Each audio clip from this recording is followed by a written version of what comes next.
அருட்பெருஞ்சோதி அருட்பெருஞ்சோதி தனிப்பெரும் கருணை அருட்பெருஞ்சோதி. எல்லா உயிர்களும் இன்புற்று வாழ்க, வள்ளல் மலரடி வாழ்க வாழ்க, கொல்லா விரதம் குவளை எல்லாம் ஓங்குக, நல்லோர் நினைத்த நலம் பெறுக, நன்றி நினைத்த எல்லோரும் வாழ்க இசைந்து. உலக மக்களே, அறிவார்ந்த அன்பர்களே, ஆண்மநேய ஒருமைப்பாடுடைய அன்பர்களே, வளர்ப்பு மாணவ கல்விய திருவெட்பாவில் 3ஆம் திருமுறையில் பதிகம் 7 இன்ப புகழ்ச்சி என்ற பதிகத்தில் இருக்கின்ற பாடலுடைய விளக்கங்களை பார்த்து கொண்டிருக்கிறோம். இன்ப புகழ்ச்சி மொத்தம் 10 பாடல்களை கொண்டது. இதுவரையிலும் 3 பாடலுடைய விளக்கங்களை பார்த்திருக்கிறோம். இன்று 4வது பாடலுடைய விளக்கத்தை பார்க்க போகிறோம். இந்த விளக்கத்தை பார்ப்பதற்கு முன்னாலே ஒரு சிறிய முன்னுரை. 3ஆம் திருமுறையில் இதுவரையில் நாம் பார்த்த பதிகங்களுடைய விளக்கங்களினுடைய ஒரு சுருக்கம். சமயங்களும் மதங்களும் மார்க்கங்களும் சூழ்ந்திருந்த காலகட்டங்களில் வல்லப்பமானவர்கள் ஒரு தாயின் வழியாக இந்த மண்ணுக்கு வருவிக்க உற்றார். அருட்பெருஞ்சோதி ஆண்டவரால் வருவிக்க உற்றார். சமரச சுத்த சன்மார்க்கம் உலக மக்களுக்கு தெரியப்படுத்த வேண்டும் என்பதற்காகவே தன் மகனை ஒரு தாயின் வழியாக அருட்பெருஞ்சோதி ஆண்டவர் வருவிக்க செய்தார்கள். அந்த நிலையில் இருக்கும்போது வல்லப்பமானவர்கள் வருவிக்க உற்று 9 ஆண்டுகள் வரையிலும் மறைப்பு நிலையில் இருந்தார். மறைப்பு நிலை என்பது உண்மையான நிலை தெரியாமல் இருந்து கொண்டிருப்பது. தான் வருவிக்க உற்றவன் என்ற நிலை அவருக்கு அப்போ தெரியாது. 9வது ஆண்டில் அருட்பெருஞ்சோதி ஆண்டவர் ஆட்கொண்ட பிறகு அவருடைய மறைப்பு நிலை நீங்குகிறது. மறைப்பு நிலை நீங்கிய உடனே தான் அருட்பெருஞ்சோதியால் வருவிக்க உற்றவன் என்ற நிலை மட்டும் அவருக்கு தெரிகிறது. அப்போ அவருக்கு சுத்த சன்மார்க்கம் என்னவென்றால் தெரியாது. அருட்பெருஞ்சோதி ஆண்டவர் யார் என்று அவருக்கு அப்போ தெரியாது. புராணங்களிலும் காவியங்களிலும் கூட நீங்கள் கேள்விப்பட்டிருப்பீர்கள். எத்தனையோ ஆண்டுகள் சக்தியை பிரிந்து கூட சிவபெருமான் இருந்திருக்கிறார் என்றும், இப்படி பல தலைவர்கள், சமய தலைவர்கள், மத தலைவர்கள், மார்க்கங்களுடைய தலைவர்கள் எல்லாம் மறைப்பு நிலையில் இருந்திருக்கிறார்கள். அதன் பிறகு இறைவன்கள் ஆட்கொண்ட பிறகு அந்த மறைப்பு நிலை நீங்கி அருளை பெற்றிருக்கிறார்கள். அதுபோன்றுதான் அருட்பெருஞ்சோதி ஆண்டவர் தன்னுடைய திருவிளையாடலில் ஒரு மகனை இந்த மண்ணுக்கு வருவிக்க செய்து, அந்த மகன் மூலியமாக சமரச சுத்த சன்மார்க்கத்தை உலக மக்களுக்கு தெரிவித்து, உலக மக்களை எல்லாம் ஒன்று கூட்டி, இந்த சமயங்களும் மதங்களும் மார்க்கங்களும் முடிந்துவிட்ட நிலையில் உலக மக்களை எல்லாம் ஒன்று சேர்த்து சமரச சுத்த சன்மார்க்கத்தில் இணைக்க வேண்டும் என்பதற்காகவே தன் மகனை வருவிக்க செய்தவர் அருட்பெருஞ்சோதி ஆண்டவர். அப்படி வருவிக்க செய்த பிறகு 9 ஆண்டுகள் கழித்துதான் தன் மகனை ஆட்கொள்ளுகிறார். ஆட்கொண்ட பிறகு இவருடைய மறைப்பு நிலை நீங்குகிறது. மறைப்பு நிலை நீங்கிய உடனே சமயங்களும் மதங்களும் மார்க்கங்களும் சூழ்ந்திருந்த காலகட்டங்களில் உலக மக்கள் எல்லாம் எப்படி அந்தந்த சமய தலைவர்களையும் மத தலைவர்களையும் மார்க்கத்தினுடைய தலைவர்களையும் வணங்கினார்கள் என்பதையும் நாம் கண்கூடாக பார்த்திருக்கிறோம். பல புராணங்களிலும் காவியங்களிலும் படித்திருக்கிறோம். வல்லப்பமானவர்களும் திருவெட்பாவிலே நமக்கு அருளியிருக்கிறார்கள். அப்போ இவரும் இறைவனை சைவ சமய நெறியில் உள்ள தியாகராஜ பெருமானை இவரும் சமய நெறியில் இருந்து கொண்டு வணங்கி கொண்டிருந்தார். அப்போ இவர் திருவெற்றியூருக்கு செல்லுகிறார். இறைவனை பார்க்க வேண்டும் என்பதற்காக திருவெற்றியூருக்கு செல்லுகிறார். இவரை பார்த்தவுடனே தியாகராஜ பெருமான் காட்சி கொடுத்து மறைந்து விடுகிறார். அதன் பிறகு திருவிழா வீதி வரும்போது இவர் தெருவிலே நின்று கொண்டிருக்கிறார் வல்லப்பமானவர்கள். அப்போ இவரை பார்த்துவிட்டு திரும்பி பார்க்காமல் தெருவழியாக ஓடுகிறார் தியாகராஜ பெருமான். அப்போ இவருடைய மனநிலை எப்படி இருந்திருக்கும் என்பதை நாம் ஏற்கனவே உள்ள பதிகத்திலே இவருடைய பாடல்களை விளக்கங்களை நாம் பார்த்திருக்கிறோம். இரங்கல் மாலை, திருவிழா வியப்பு, சல்லாவ வியன்மொழி, இப்படி பல பதிகங்களில் இருக்கின்ற பாடலுடைய விளக்கங்களை நாம் பார்த்திருக்கிறோம். இந்த பதிகத்தினுடைய சிறப்பு என்னவென்றால், இறைவன் இவரை தேடி வருகிறார். தேடி வந்தவுடனே உள்ளம் சொல்லுகிறது, மகளிடம் சொல்லுகிறது. அதாவது தாய் ஒரு மகளிடம் சொல்லுவது போல இந்த பாடலை நமக்கு அருளி இருக்கிறார்கள். மகள் ஒருத்தனை காதலிக்கிறாள்.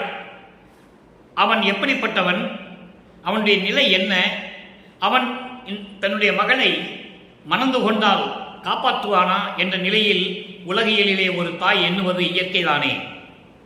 அதன் அடிப்படையில் உள்ளத்தை தாயாக வர்ணனை செய்து இந்த பாடலை நமக்கு அருளியிருக்கிறார்கள். அந்த தாய் எப்படி மகளிடம் சொல்லுகிறாள், தாய் மகளிடம் சொல்லுவது போல உலக மக்களுக்கு தெரிவிக்கிறார் நமது இறைவன் வல்லப்பமானவர்கள். சமயங்களிலும் மதங்களிலும் மார்க்கங்களில் சார்ந்திருந்த காலகட்டங்களில் இறைவனை எப்படியெல்லாம் உருவகப்படுத்துகிறார், அந்த இறைவன் எங்கே இருந்து கொண்டிருக்கிறார், இதற்கு முன்னால் பிரபஞ்சத்தில் நடந்த திருவிளையாடல்கள் என்னென்ன நடந்தது என்பதை ஒவ்வொரு பாடலில் மூலமாக நமக்கு அருளியிருக்கிறார்கள். அதை நம்ம ஒவ்வொரு பாடல் மூலமாக பார்த்து கொண்டிருக்கிறோம். இந்த பாடலிலே தாய் மகளிடம் சொல்லுவது என்ன என்பதை நீங்கள் உன்னிப்பாக கவனிக்க வேண்டும். தாய் மகளிடம் சொல்லுவது என்பது அவருடைய மனம், அவருடைய உள்ளம் அவரிடம் சொல்லுகிறது. எப்படி? உரப்பார் மிசையில் பூசூட ஒட்டார், உரப்பார் மிசையில் பூசூட ஒட்டார், சடைமேல் ஒரு பெண்ணை கரப்பார், மலர் தூவிய மகனை கண்ணால் சுட்டார், கல் எறிந்தோன் வர பார்மிசை கண் வாழ்ந்திருக்க வைத்தார், பலிக்கு மனைதோறும் போய் இறப்பார். அன்றோ மகளே நீ ஏதுக்கு அவரை விரும்பினாய்? இது பாடல். அதாவது எப்படிப்பட்டவன் தியாகராஜ பெருமான், அதாவது இந்த உலகத்திலே மண்ணுலகிலே இருக்கும்போது சடையிலே பூசூட விரும்பாதவன் சடையிலே ஒரு பெண்ணை வைத்துக் கொண்டிருக்கிறான். மலர்கனை, காமத்தின் உச்சக்கட்டத்தில் மலர்கனை ஏறிய மகனை கண்ணால் எரித்தான். கல் எறிந்தோனுக்கு அருளினார். கல் எறிந்தோன் ஒரு தொண்டன் சாக்கிய நாயனார் என்பவன் புத்த மதத்தை சேர்ந்தவன். புத்த மதத்தை சேர்ந்த சாக்கிய நாயனாருக்கு அவர் கல்லால் எரிந்து, சிவலிங்கத்தின் மேல் கல்லால் எரிந்து வழிபட்டார். அவ்வளவு அன்பு, இறைவனுடைய அன்பு இருந்ததனால் அவருக்கும் காட்சி கொடுத்து அருளை கொடுத்தார். அதோடு மட்டுமல்ல, ஒவ்வொருதோடும் வீட்டுக்கு சென்று சோற்றுக்காக, உணவுக்காக பிச்சை எடுத்தார். இப்படிப்பட்டவனை நீ எதுக்கு விரும்பினாய்? பல பாடல்களில் சொல்லுவார், நம்ம ஏற்கனவே பார்த்திருக்கிறோம். அவனுக்கு உண்ண உணவு இல்லை, உடுக்க உடை இல்லை, மண்டை ஓடுகளை சுடுகாட்டிலே போய் மண்டை ஓடுகளை மாலையாக போட்டுக்கொண்டவன், எரிந்த பிணங்களுடைய சாம்பலை உடம்பெல்லாம் பூசிக்கொண்டவன், ஒரு பெண்ணை வைத்திருக்கிறான், தலையிலே ஒரு பெண்ணையும் உடம்பிலே பாதியாக ஒரு பெண்ணையும் வைத்திருக்கிறான். அவனை போய் காதலித்து நீ என்ன பயனை அடையப் போகிறாய்? கல்லால் எறிந்தவனுக்கும் காட்சி கொடுக்கிறான். யானை தோலை உரித்து கொண்டவன் அவன் காட்சி கொடுக்கிறான், யானைக்கு முத்தி கொடுக்கிறான். எப்படிப்பட்டவனை நீ காதலித்து என்ன பலனை அடையப் போகிறாய்? எதுக்கு நீ அவனை விரும்பினாய் என்று உள்ளம் கேட்கிறது, மனம் கேட்கிறது.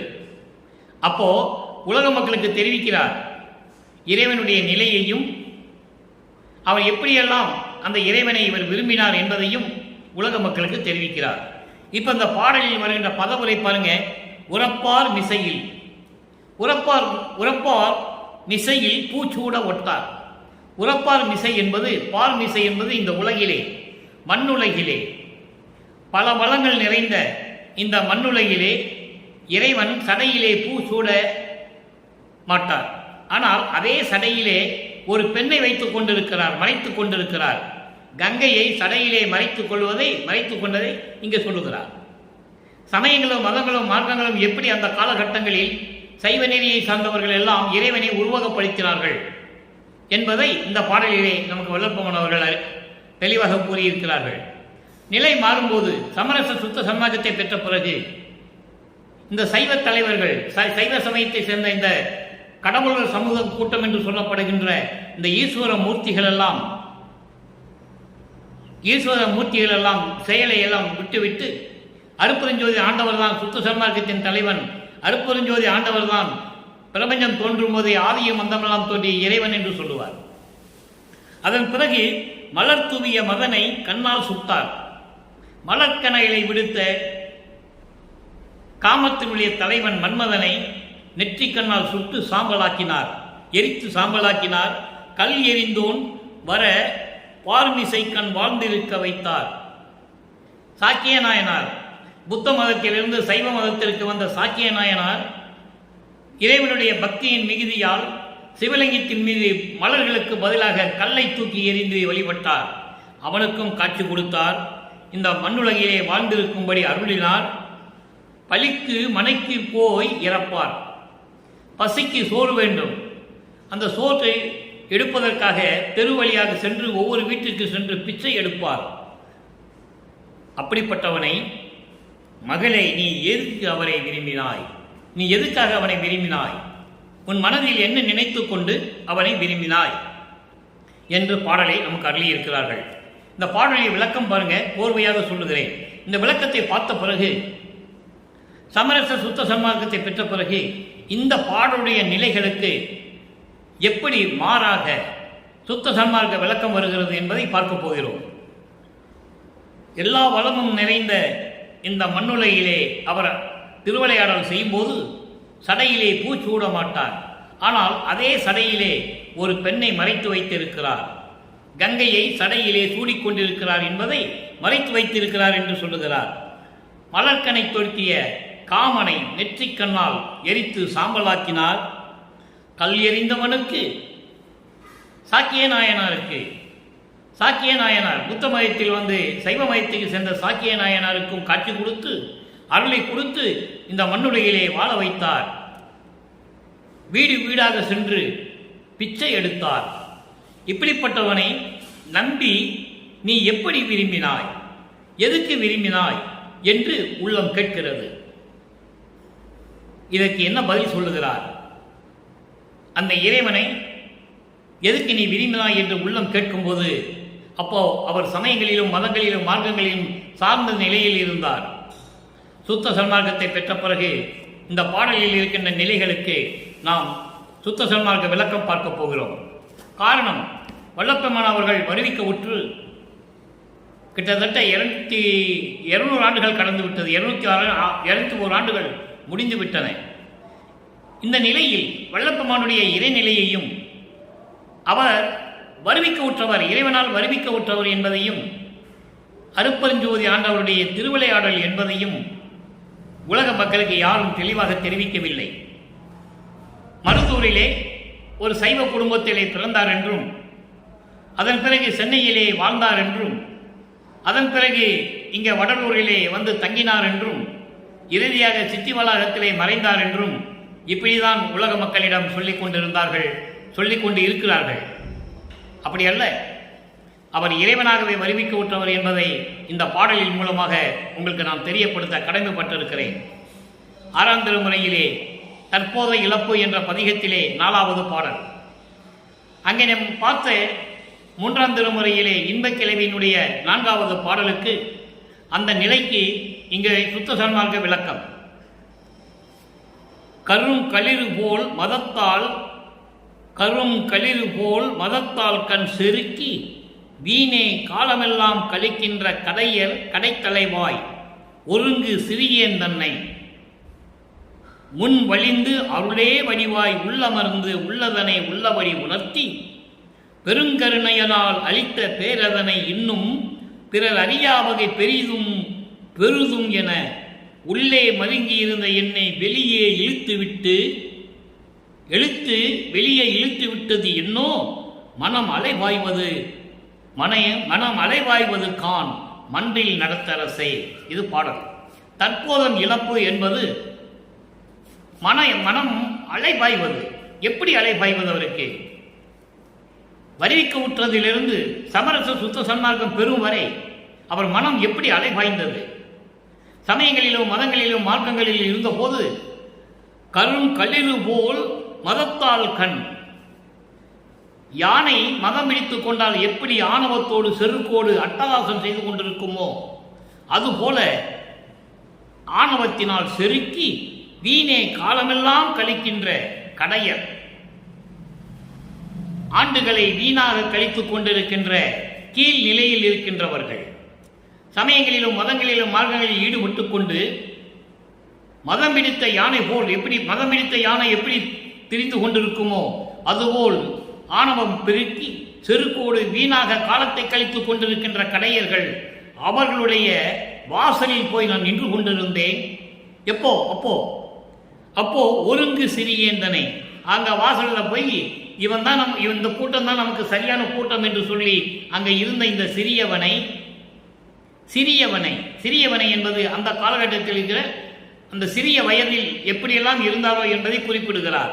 சிறியேந்தனை முன் வழிந்து என் முன்னால் எதிர்பட்டு என் முன்னால் வந்து எழுந்தருளி விரும்பி அருளே வடிவாய் உள்ளமர்ந்து என் அருளே வடிவாக என் உள்ளத்திலே அமர்ந்து உள்ளதனை உள்ளபடி உணர்த்தி, இந்த பிரபஞ்சத்தில் இருக்கின்ற அத்தனை நிகழ்வுகளையும் உள்ளதனை உள்ளபடி என் உள்ளத்திலே உணர்த்தி பெருங்கருணையனால் அளித்த பேரருதனை இன்னும் பிறர் அறியா வகை பெரிதும் பெருதும் என யாருக்கு தெரியாமல், இப்போ நான் கொஞ்சம் தான் அந்த பேர் அடைஞ்சிருக்கேன். இதே போல மறுபடியும் இந்த உலகத்துக்கு தெரியாதபடி, பிறர்கள் அறியாதபடி, இந்த மண்ணுலகிலும் விண்ணுலகில் இருக்கின்ற தேவர்களும் அறியாதபடி இன்னும் நிறைய பெறலாம் என்று நான், இன்னும் நிறைய பெற வேண்டும் என்று நான் பெருங்கருணையினால் அளித்த பேருதனை இன்னும் பிறர் அறியா வகை பெரிதும் பெருதும் என உள்ளே மருங்கி இருந்த என்னை, சும்மா இருந்த என்னை, ஒதுங்கி இருந்த என்னை இப்போ ஓரளவுக்கு அருளை பெற்றிருக்கிறோம். இன்னும் நிறைய பெற வேண்டும், அந்த பேற்றை நிறைய நெடும் பேற்றை பெற வேண்டும் என்பதற்காக ஒரு ஓரமாக சும்மா இருந்த என்னை வெளியில் இழுத்து விட்டது, தெருவுக்கு கொண்டு வந்து விட்டது. எதற்காக? என்னோ எதற்காக என்று கேட்கிறார். நான் சும்மா தானே இருந்தேன், சமயங்களிலும் மதங்களிலும் மார்க்கங்களிலும் இருக்க சொன்னேன், இருந்தேன். அதுக்கப்புறம் வேண்டான்னு சொல்லிட்டேன். நாங்கள் இருக்கும்போது இப்படியெல்லாம் இருந்தேன். மதம் பிடித்த யானை எப்படி திரிந்து கொண்டிருக்குமோ அதுபோல ஆணவத்தால் திரிந்து கொண்டிருக்கின்ற கடையர்களின் கீழ்நிலையில் இருக்கின்றவர்களின் வாசலிலே நின்று கொண்டிருந்த என்னை என் முன் வந்து விரும்பி வலிந்து எனக்கு அருளை கொடுத்து என்னை ஆட்கொண்டு என் உள்ளத்தில் அமர்ந்து கொண்டாய். அப்போ ஓரளவு சிறிதளவு அருளை உன்னிடம் நான் பெற்றிருந்தேன். இன்னும் நிறைய பெற வேண்டும் என நினைத்து கொண்டிருந்த போது ஒதுங்கி இருந்த என்னை இழுத்து வெளியே தெருவிலே விட்டது. எதற்காக? எல்லாரும் தெரியும்படி என்னை தெருவில் இழுத்து விட்டது எதற்காக என்று கேட்கிறார். அதோடு மட்டுமல்ல, மனம் அலை பாய்வது கான் மண்பில் நடத்தரசே, என் மனம் அலை பாய்ந்து கொண்டிருக்கிறது, என்னாகுமோ ஏதாகுமோ என்று என் மனம் அலை பாய்ந்து கொண்டிருக்கிறது, விரைவில் வந்து எனக்கு அறிவாயாக என்று சொல்லி இந்த பாடலை நமக்கு அருளி இருக்கிறார்கள். அடுத்து பாருங்க, அபயத்திறன் பதிகம் 28, அபயத்திறன் 24வது பாடல். அங்கே பார்க்கின்ற இன்ப புகழ்ச்சியுடைய ஒரு நிலைக்கு இங்கு ஒரு விளக்கம். அடைக்கலம் வேண்டும் என்று இறைவனிடம் வேண்டுதல். நான் சமயங்களிலும் மதங்களிலும் மார்க்கங்களிலும் இருந்து கொண்டிருந்த போது நான் பட்ட துன்பங்களும் துயரங்களும் மனம் எப்படியெல்லாம் அலை வாய்ந்தது என்று உங்களுக்கு தெரியும். இறைவா, எனக்கு உன் திருவடிகளுக்கு என்னை அடைக்கலம் தர வேண்டும், எனக்கு அடைக்கலம் தர வேண்டும், திருவடிகளிலே என்னை சேர்க்க வேண்டும் என்று சொல்லி இந்த பாடலை நமக்கு அருளி இருக்கிறார்கள். அதை பார்க்க போகிறோம். நல்லா பாருங்க. எளியவர் எளியவர் எளியவர் விளைத்த நிலம் எல்லாம் கவரும் எண்ணமே பெரிது உலை. மண்ணாசையை சொல்லுகிறார். மண்ணாசை, பெண்ணாசை, பொன்னாசை நீக்க வேண்டும். இது சுத்த சன்மார்க்கத்துக்கு வரும்போது தான் அது சொல்லுவார். நான் மண்ணாசை பிடித்து கொண்டிருந்தேன், பெண்கள் மீது ஆசை கொண்டிருந்தேன், காமம் என்னை தலைக்கேறி நின்றது என்றெல்லாம் சொல்லுவார்.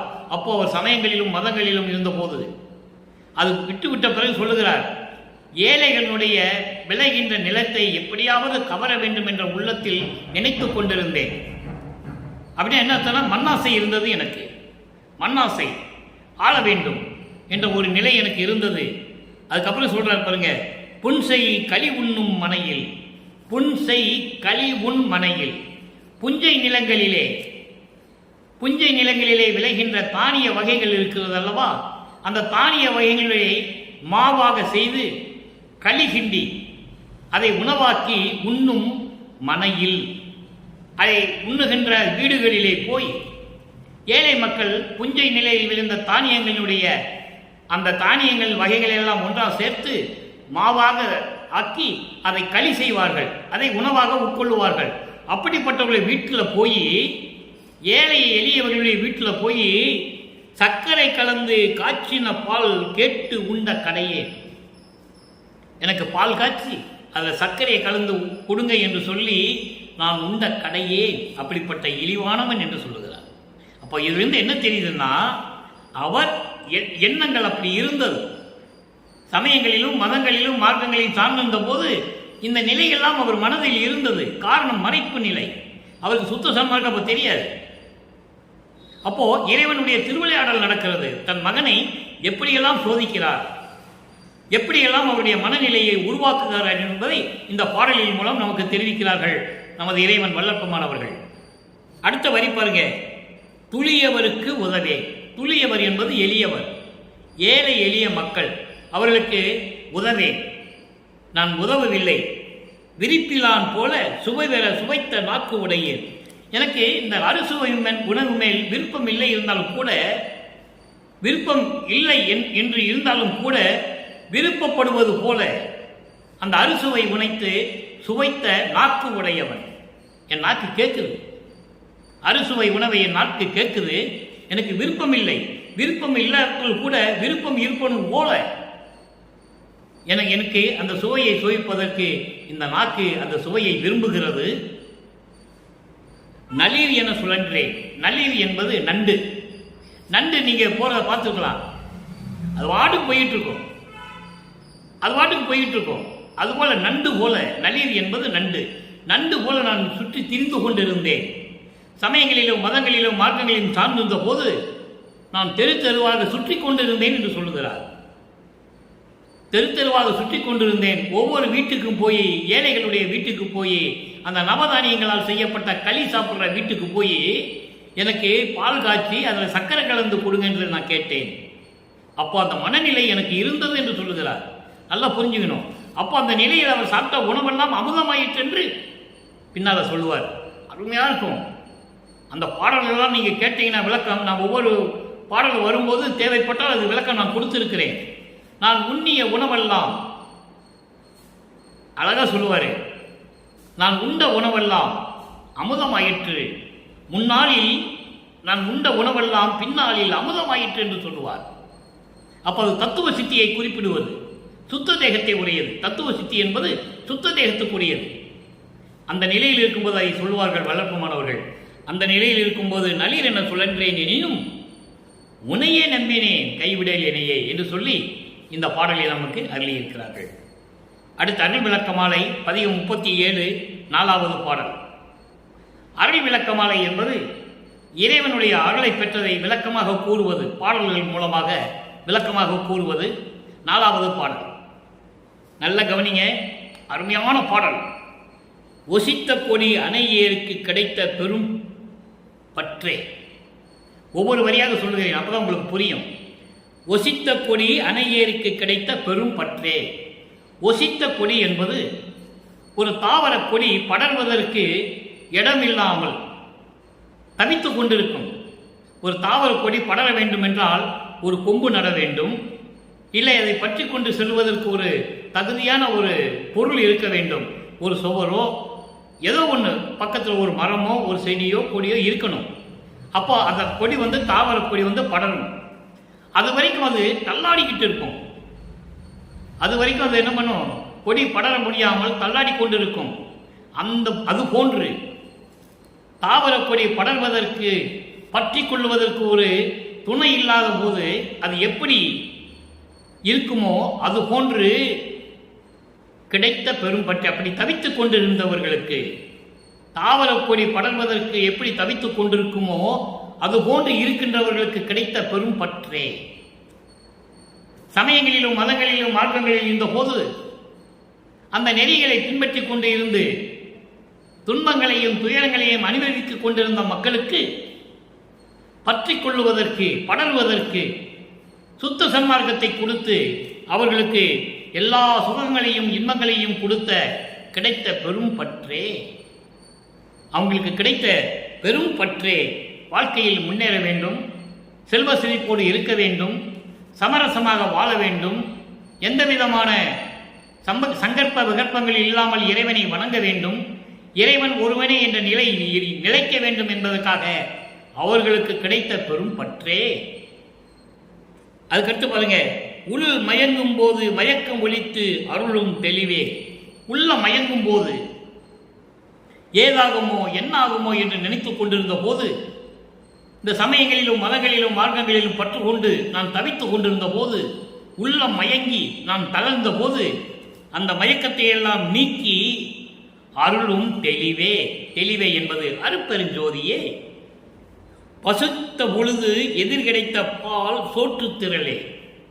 எனக்கு பசித்த போதெல்லாம் தான் பசித்ததாகி அருளமுகம் கொடுத்த இறைவனே என்று சொல்லுவார். நல்லா கவனிக்கணும்.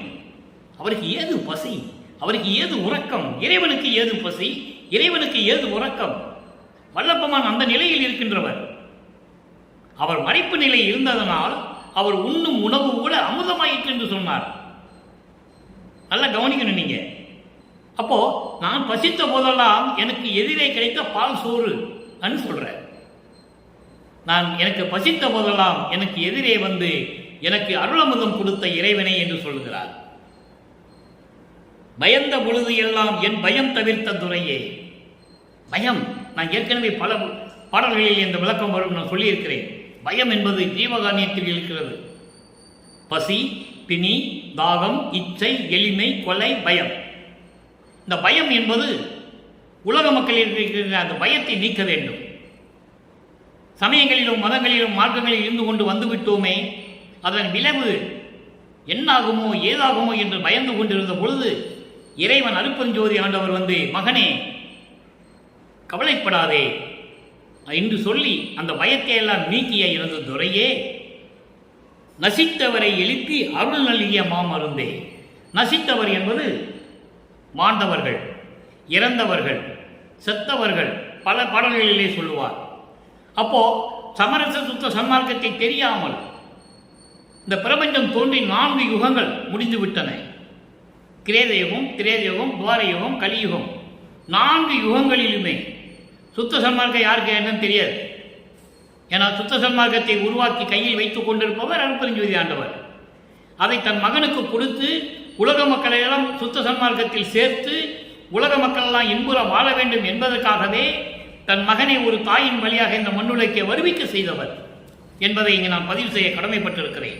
காரணம், சுத்த சன்மார்க்கத்தை எப்படி மக்களை சேர்க்க வேண்டும் என்று ஒரு பாடலிலே சொல்லுவார். அற்புதமான பாடல். அது அடிக்கடி அந்த பாடலை சொல்ல வேண்டிய ஒரு காலகட்டாயம் வந்து கொண்டிருக்கிறது. அகத்தை கருத்து புறத்தை வெளுத்திருந்த உலக அனைவரையும் சகத்தை திருத்தி, திருத்தி என்பது அவங்களுக்கு தெரியப்படுத்தி, உலக மக்களுக்கு எல்லாருக்கும் தெரியப்படுத்தி, திருத்தி இகத்தை பரத்தை எல்லாம் பெற்று சன்மார்க்கத்தை அடைவித்திட அவரும் மகிழ்ந்து வாழ்ந்திடுவதற்கென்றே என்னை உகத்தே இறைவன் வருவிக்க உற்றேன், அருளை பெற்றேன் என்று சொல்வார். உகத்தே என்பது இந்த யுகத்திலே. அவர் எந்த யுகத்திலே இருந்தார்? கலியுகம், கடைசி கலியுகம். கலியுகனுடைய கடைசி காலகட்டத்தில் அருட்பெருஞ்சாண்டவருடைய திருவிளையாடலின் மூலமாக என்னை ஒரு மகனாக ஒரு தாயின் வழியாக வருவிக்க செய்தார் என்பதை அந்த பாடலிலே தெளிவாக நமக்கு அருளியிருப்பார்கள். ஆன்ற சன்மார்க்க மணிவர என்னைத்தான் ஈன்று அமுதளித்த இனிய நற்றாயே என்று சொல்லுவார். அப்போ அவர் எதுக்காக வருவிக்க விட்டார் என்பதை திருவருட்பாவில் நமக்கு தெளிவாக அருளியிருக்கிறார்கள். நம்மளை எல்லாம் படைத்து காத்து கொண்டிருக்கின்ற அருட்பெருஞ்சோதி ஆண்டவர் ஆகிய வல்லற்பமானவர்கள். அப்போ அந்த ரசித்தவரை எழுப்பி, அப்படி சமரச சுத்த சன்மார்க்கத்தை தெரியாதவர்கள், தெரிந்தவர்கள் பற்றி பிரச்சனை இல்லை. அவர்கள் நேரடியாக இறைவனுடைய அருளை பெறப்போகின்றவர்கள், இறைவனை நேரடியாக அருளை பெற்று பெறப்போகின்றவர்கள் சுத்த சன்மார்க்கத்தை சேர்ந்தவர்கள். எழுப்பி என்பது அந்த ஆன்மாக்களுக்கு சமரச சுத்த சன்மார்க்க நிலையை சொல்லி அவர்களையும் சமரச சுத்த சன்மார்க்கத்தில் இணைத்து போதனைகள் செய்து அந்த நெறிமுறைகளை சொல்லிக் கொடுத்து நல்கிய மாமருந்தே. அருட்பெருஞ்சோதியே, நான் புனர நானாகி நன்னிய மெய் சிவமே. நான் உன்னோடு கலந்து கொள்வதற்கு நீ நானாகிவிட்டாய். அதை ஒரு பாடலிலே சொல்லுவார். நான் தானாகி, தான் நானாகி, நானும் தானுமாகி ஒன்றானோம் என்று சொல்லுவார். அதை தான் இங்கே குறிப்பிடுகிறார். நான் புனர நானாகி நன்னிய மெய் சிவமே. நான் உன்னோடு கலந்து கொள்வதற்கு நானாக மாறி என்னை அடைந்த மெய் சிவமே. மெய் சிவமே என்பது அருட்பெருஞ்சோதியே. நான் ஏற்கனவே சொல்லியிருக்கிறேன், சிவன் வேறு, சிவம் வேறு. சிவன் வேறு. சிவன் சைவ சமயத்தை சேர்ந்த தலைவர்கள், ஈஸ்வர மூர்த்திகள், விந்து, நாதம், சதாக்கியம், சுத்தவித்தை, ஈஸ்வரம் என்ற தத்துவங்களை கொண்டவர்கள். மெய் சிவம் என்பது அருட்பெருஞ்சோதி. சாதி மதமும் சமயமும் காணா ஆதி அநாதையாம் அருட்பெருஞ்சோதி. சாதி மதமும் சமயமும் பொய்யென ஆதியில் உணர்த்திய அருட்பெருஞ்சோதி. அதான் இங்க சொல்றாரு, மெய் சிவமே. அடுத்து ஒரு வரி பாருங்க. கசித்த மனத்து அன்பர், கசித்த மனத்து அன்பர் தொழ பொது நடஞ்சை அரசே, கழித்து எனது சொல் மாலை கடலில் அணிந்து அருளே.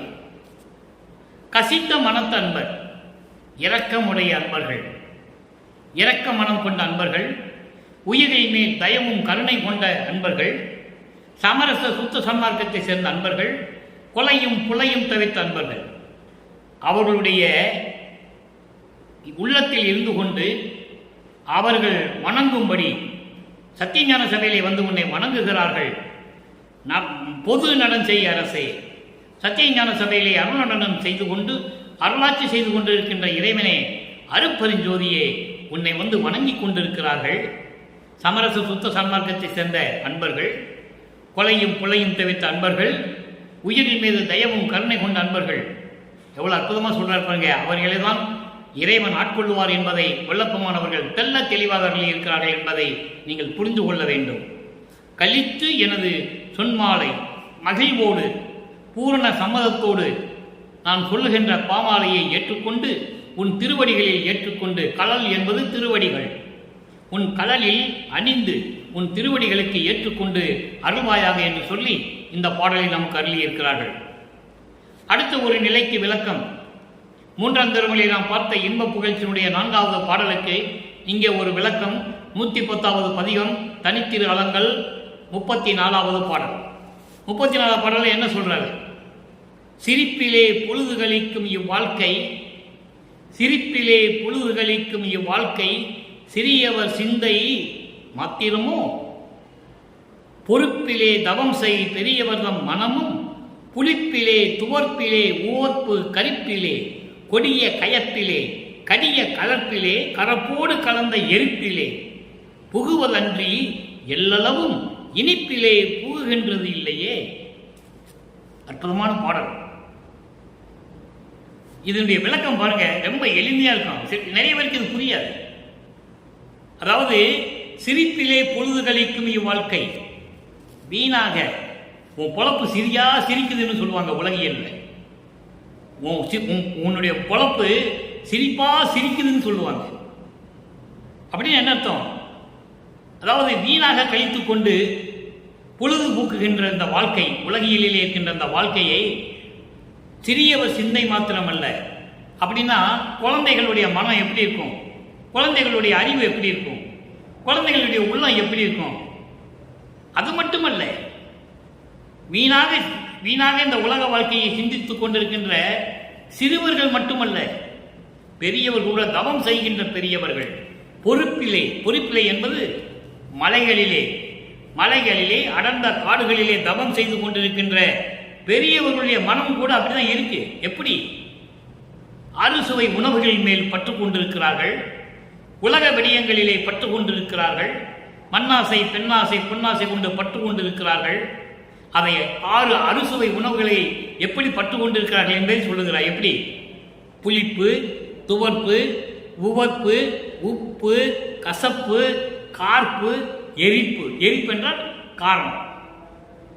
இப்படி 6 சுவைகளிலே அவருடைய மனம் சென்று கொண்டிருக்கும். பேருக்கு தான் தவம் இருப்பாங்க, பேருக்கு தான் தவம் இருக்காங்க. இது தவம் இருக்கிறவங்க இனிப்பிலே போய் கலந்தது உண்டா? இனிப்பை என்பது அதாவது உலக பொதுநிலை வாழ்க்கைக்கு தேவையான செயல்களை எல்லாம் அருளை பெற்றுக் கொண்டுவது இல்லை. சுயநலத்துக்காக தவம் இருந்திருக்கிறார்கள் என்பதை இங்கே சொல்லுகிறார். அதாவது இந்த 6 சுவை உணர்களை எப்படி சொல்லுகிறார் என்றால், காமம், குரோதம், லோபம், மோகம், மதம், மாச்சரியம். இந்த 6 பிண்ட துரிசுகளை நீக்குவதில்லை. 6 பிண்ட துரிசுகள் இருக்கின்றன. காமம், குரோதம் என்றால் கோபம், லோபம் கஞ்சத்தனம் கருமி, மதம் செருக்கு, மோகம் மாச்சரியம் வேறுபாடுகள். இப்படி பல நிலைகளில் 6 நிலைகள் இருக்கின்றன, பிண்ட துரிசுகள். இதெல்லாம் விட்டுவிட்டு இறைவனை அருளை பெற வேண்டும் என்றால் பொது சிந்தனையோடு உலகத்துக்கு உயிரினங்களுக்கு தேவையான எல்லா நன்மைகளையும் பெற்றுக்கொண்டு அந்த உயிரினங்களுக்கு உதவ வேண்டும், அருள் செய்ய வேண்டும் என்று யாரும் தவம் இருப்பதில்லை என்பதை இங்கே தெளிவுபட கூறியிருக்கிறார்கள். அதை சொல்றாரு, சிரிப்பிலே பொழுது கழிக்கும் இவ்வாழ்க்கை சிறியவர் சிந்தை மாத்திரமல்ல. பெரியவர்கள் கூட தவம் இருக்கின்றவர்கள், மலையிலே தவம் இருக்கின்றவர்கள் கூட அவருடைய மனம் ஒரு நிலை இருப்பதில்லை. இப்படியெல்லாம் அவர்கள் மனநிலை இருக்கும். ஆனால் இனிப்பிலே புகுவதன்றி எல்லளவும் இனிப்பிலே புகுகின்றது இல்லையே. ஒரு எல்லளவு கூட, இறை அளவு கூட, சிறிதளவு கூட இனிப்பிலே புகுவதென்று இல்லையே. இனிப்பி என்பது அதாவது நல்ல நிலையில் நல்ல அருளை பெற வேண்டும், உயிர்களுக்கு நன்மை செய்ய வேண்டும் என்ற நிலையில் அவர்கள் இருப்பதில்லை. சுயநலத்திற்காக, மற்றவர்களை விட நாம் பெரியவனாக இருக்க வேண்டும் என்பதற்காக, யாராலையும் நாம் இறக்கக்கூடாது என்ற நிலையில் இருந்து கொண்டு தவம் இருந்து கொண்டவர்கள் ஏராளம் பேர், கோடான கோடி பேர்கள் தவம் இருந்திருக்கிறார்கள். அடுத்து இறுதியான ஒரு விளக்கம் பாருங்க. மெய்யருள் வியப்பு. மெய்யருள் வியப்பு என்ற பதிகத்திலே 84வது பாடல், 3ஆம் திருமுறையிலே இன்ப புகழ்ச்சியினுடைய பாடலுக்கு 4வது பாடலுக்கு 84வது பாடலிலே இறுதியான சுத்த சன்மார்க்க விளக்கம். ஏன் நாம் 3ஆம் திருமுறையையும் 6ஆம் திருமுறையை ஒப்பிடுகிறோம் என்றால், மதங்களிலும் சமயங்களிலும் மார்க்கங்களிலும் சார்ந்திருந்த போது இறைவனுடைய திருவிளையாடலினால் அருட்பெருஞ்சாண்டவர் திருவிளையாடல் செய்கிறார். மகனை அங்கே இருக்க வச்சு கொண்டு வரார். அப்போதான் உலக மக்களுக்கு சொல்ல முடியும், நானும் அதில் இருந்தேன், அதில் ஒன்றுமே இல்லை, எல்லாம் பொய்ன்னு சொல்கிறேன். ஞானசரியில் சொல்லுவார், தினமும் அந்த பாடலுடைய ஒரு வரி நமக்கு ஞாபகம் வந்துகிட்டே இருக்கும்.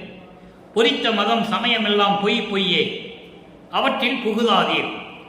உலக மக்களே, இங்கே பிரபஞ்சம் தோன்றிய காலத்திலிருந்து சொல்லப்பட்ட இந்த சமயங்களும் மதங்களும் மார்க்கங்களும் பொய், அதில் ஒன்றுமே இல்லை. நானும் இருந்து பார்த்துட்டு வந்துட்டேன். என்ன அதுக்காக தான் என் இறைவன் அங்கே இருக்க சொன்னார். நான் இருந்து பார்த்துட்டு வந்துட்டேன், அதில் ஒன்றுமே இல்லை, எல்லாம் பொய். நீங்கள் அதுக்குள்ளே போக வேண்டாம். அவற்றில் புகுதாதீர். சிவம் ஒன்றே பொருள் என கண்டறிமின். அருட்பெருஞ்சோதி ஆண்டவர் தான் கடவுள் என்று நீங்கள் தெரிந்து கொள்ளுங்கள். இயற்கை உண்மையின் விளக்க கடவுள் அருட்பெருஞ்சோதி ஆண்டவர்.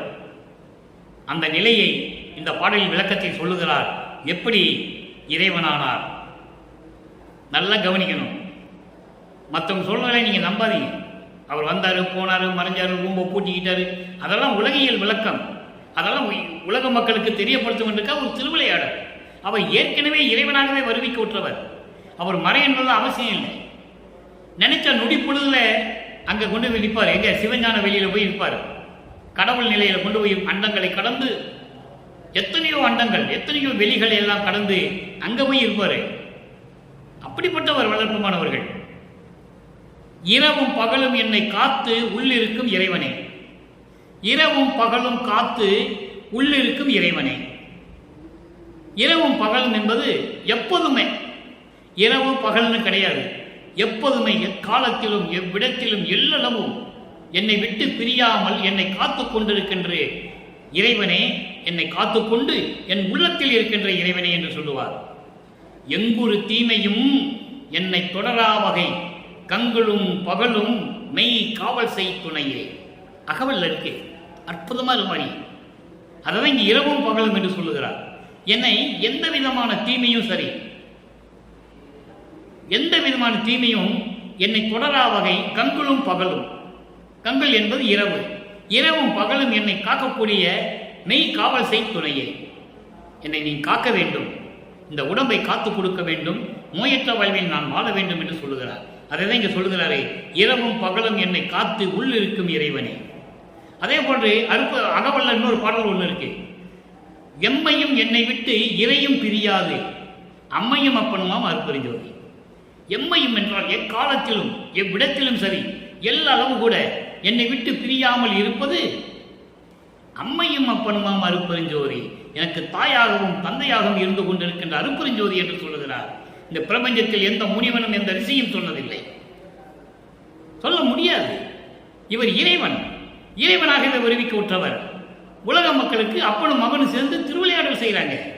இந்த திருவிளையாடலை உலக மக்களுக்கு யாரும் சொல்லலை. அதான் சிக்கல், அதான் சிக்கல். அப்போ அந்த நிலையிலிருந்து கொண்டு சொல்லுகிறார், எல்லா உலகமும் புகழ, நல்லா கவனிக்கும் நண்பர்களே, எல்லா உலகமும் புகழ என்னை மேலேற்றும் இறைவனே. என்னை எல்லா உலகங்களும் வணங்கிக் கொண்டிருக்கின்றன, புகழ்ந்து கொண்டிருக்கின்றன. அதற்கு என்னை மேலேற்றும் இறைவனே, இறைநிலைக்கு கொண்டு செல்லும் இறைவனே. சரியை கிரிய யோக ஞானம் நானாங்க 16. முதல்ல 12 நிலை இருக்குல்ல, சரியை கிரிய யோகம், அதெல்லாம் சமயங்களையும் மதங்களையும் மார்க்கங்களையும் சார்ந்தது. ஞான சரியிலிருந்து தொடங்குகிறது 13வது நிலையிலிருந்து. அதை தான் நமது இறைவன் சொல்லுவார் திரையோதச நிலை என்று சொல்லுவார். திரையோதச நிலை என்பது 13வது நிலை, ஞான சரியை. அதான் மரணமில்லா பெருவாழ்வு. அதுக்குதான் ஞான சரியை என்ற பதியத்திலே 28 பாடல்களை நமக்கு அருளி, இதை மட்டும் நீங்கள் படியுங்கள் தெய்வத்தின் முன்னால் அமர்ந்து கொண்டு என்று சொன்னார். நீங்க நல்லா கவனிக்கணும். அதன் பிறகு பாருங்க, கரவு நினையாது எனக்கு மெய்மையை காட்டும் துணைவனே, எந்த விதமான வஞ்சகம் இல்லாமல், சூழ்ச்சி இல்லாமல், சூது இல்லாமல் எனக்கு அருட்பெருஞ்சோதியை காட்டி காத்து கொண்டிருக்கின்ற இறைவனே. மெய்மை என்பது அருட்பெருஞ்சோதி. அருட்பெருஞ்சோதி கழித்து எந்தனையும் சன்மார்க்கத்தில் நாட்டும் துணைவனே. யாரும் சன்மார்க்கத்தில் இல்லை வல்லப்பெருமானை தவிர. சாகாதவனை சன்மார்க்கி, நானே சன்மார்க்கத்தை நடத்துகின்றேன் என்று சொல்லுவார். அப்போ சன்மார்க்கத்தை, சமரச சுத்த சன்மார்க்கத்தில் இருக்க வேண்டும் என்றால் இறைவனுடைய அருட்பெருஞ்சோதி ஆண்டவருடைய நிலையை நன்றாக புரிந்து கொள்ள வேண்டும், மனதில் ஏற்றுக்கொள்ள வேண்டும். எந்த சங்கற்ப விகற்பங்களிலும் மனதை அலைபாயப்படக்கூடாது. அதை தான் சொல்லுகிறார், என் மனம் அலைபாய்கின்றது கான், மன்றில் நடத்த அரசே என்று சொல்லுவார். அப்போ கழித்து எந்தனையும் சன்மார்க்கத்தில் நிலைநாட்டிய எனது துணைவனே, அருட்பெருஞ்சோதியே, என் தந்தையை என்று சொல்லி இந்த பாடலை நமக்கு எழுதி சமரச சுத்த சன்மார்க்கத்தின் இடையே வல்லப்பெருமானவர்கள் உலக மக்களுக்கு தெரிவிக்கிறார் என்பதை நீங்கள் புரிந்திருப்பீர்கள் என நான் கருதுகிறேன். எனவே இன்று நாம் பார்த்த 4வது பாடலுக்கு இவ்வளவு விளக்கங்கள் இருக்கின்றன நண்பர்களே. சமயங்களும் மதங்களும் மார்க்கங்களும் சார்ந்த நிலையில் வல்லப்பெருமான் எப்படி இருந்தார்? அது மறைப்பு நிலை. அவர் ஏற்கனவே இறைவனாகவே வருவிக்க உற்றவர்.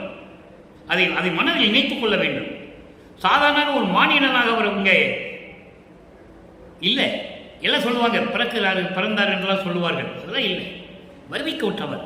வருவிக்க உற்றவனுக்கு மரணம் இல்லை. அவதாரம் எடுக்கின்றவனுக்கும் பிறப்பு எடுக்கின்றவனுக்கும் பிறப்பு இறப்பு ரெண்டுமே உண்டு. அவதாரம் எடுக்க வேண்டால் பிறக்க வேண்டும். அப்போ அந்த நிலை, அந்த ஆயுள் காலம் முடியும் போது இறக்க வேண்டும், திரும்பி பிறக்க வேண்டும். அதை வல்லப்பெருமான் தெளிவாக சொல்லியிருக்கிறார்கள். யாரும் மறுக்க முடியாது. பிறந்து பிறந்து செத்து செத்து பிறந்து பிறந்துன்னு சொல்லுவார். அவர்கள் எல்லாம் என் முன் வழியிலர் என்று சொல்லுவார். எனக்கு நிகர் யாருமே இல்லை என்று சொல்லுவார். இதை யார் சொன்னது? உலக மக்களுக்கு யாருமே சொல்லலையே. சோறு போட சொன்னான்னு தான் சொன்னாங்க, வேற எதுவுமே சொல்லலை. பொதுப்படையாக பேசினார்கள். அதை யாரும் மறுக்க முடியாது. பொதுப்படையாக பேசினார்கள். என் முன் எனக்கு நிகர் யாருமே இல்லை என்று சொன்னாரே, ஏன் உலக மக்களிடம் சொல்லவில்லை என்பதுதான் வேதனையான விஷயம். நீங்கள் யோசிக்க வேண்டும். அப்போ அவங்க சமயங்களையும் மதங்களையும் மார்க்கங்களையும் விட்டுக் கொடுக்க தயாராக இல்லை. சமரச சுத்த சன்மார்க்கம் என்பது தனி மார்க்கம், எதையும் சாராத மார்க்கம், நேரடியாக இறைவனிடம் வரக்கூடிய மார்க்கம், இறைவனுடைய அருளை நேரடியாக பெறக்கூடிய மார்க்கம் என்பதை தெரிவித்து, அப்படிப்பட்ட ஆண்டவரை நீங்களும் வணங்கி அருட்பெருஞ்சோதி அருட்பெருஞ்சோதி தனிப்பெருங்கண்ணை அருட்பெருஞ்சோதி மகாமந்திரத்தை உச்சரித்து சைவ நெறியில் இருந்து கொண்டு கொலையும் புலையும் தவிர்த்து இறைவனை வணங்கி இறைவனுடைய அருளையும் செல்வங்களை எல்லாம் பெற்றுக்கொண்டு நோயற்ற வாழ்வில் இந்த வையகத்திலே நீங்கள் வாழ்வாங்க வாழ வேண்டும் என்று இறைவனுடைய ஆசியோடும் தயவையோடும் வாழ்த்தி விடைபெறுகிறேன். இந்த வள்ளலார் ஒளியன். மீண்டும் நாளை சந்திப்போம். நன்றி, வணக்கம். அருட்பெருஞ்சோதி அருட்பெருஞ்சோதி தனிப்பெரும் கருணை அருட்பெருஞ்சோதி.